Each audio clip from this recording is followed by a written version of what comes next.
Est-ce que ça marche d'ailleurs, tous ces cures détox, ces produits qu'on peut ingérer pour soi-disant, en tout cas, espérer mieux passer l'après que le pendant? Oui, alors, comme vous le dites, il y a pas mal de personnes qui s'interrogent sur ces cures. Alors, on en trouve sous forme d'ampoules dépuratives à base de radis noirs, à base d'artichaut. On trouve des tisanes, des produits drainants, donc c'est-à-dire qui font aller aux toilettes beaucoup, des cures de jus de fruits, des queues de cerises, etc. Et tous ces produits sont censés purifier notre corps de l'intérieur, faire sortir les toxines, décongestionner le foie, les reins, etc. Mais ça, c'est la théorie, mais scientifiquement, qu'est-ce qu'on sait?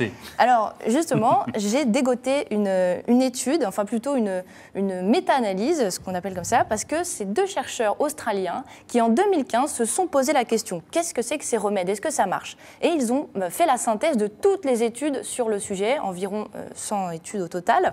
Ils ont publié ça dans le Journal of Human Nutrition and Dietetics. Bravo. Et je précise qu'ils n'ont pas de lien d'intérêt déclaré dans cette étude. Alors, qu'est-ce qu'ils disent? Alors, à leur connaissance, il n'existe pas d'études rigoureuses sur les régimes détox. En fait, les rares études qui ont été menées comportent d'importantes limites. C'est-à-dire que la majorité ont été réalisées sur des souris. C'est un petit peu un problème puisqu'on n'est pas exactement pareil.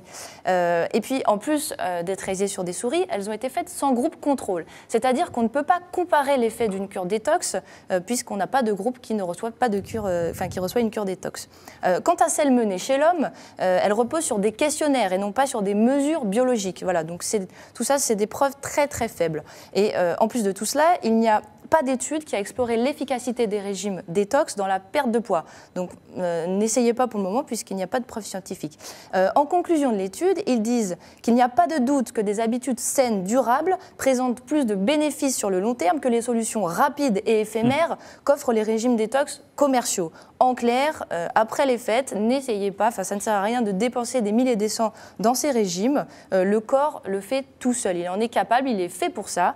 Et puis si ça n'allait pas, vous le sentirez très vite parce que si un organe défaillit, en fait, on le sait très très rapidement. Alors, en pratique, on peut quand même faire quelques petits trucs pour aider l'organisme. Oui, effectivement, il y a des conseils très très simples, comme s'hydrater. Après un repas copieux, il faut boire beaucoup d'eau, que ce soit sous forme de potage, de bouillon, de tisane, etc.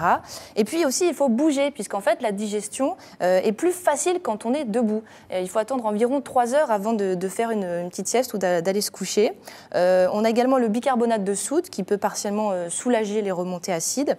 Et puis enfin, tout simplement, remettez-vous à manger de façon équilibrée, en quantité raisonnable, des fruits, des légumes, des légumineuses, des huiles végétales. Ça vous coûtera moins cher qu'une cure et puis l'effet se fera sentir sur le long terme.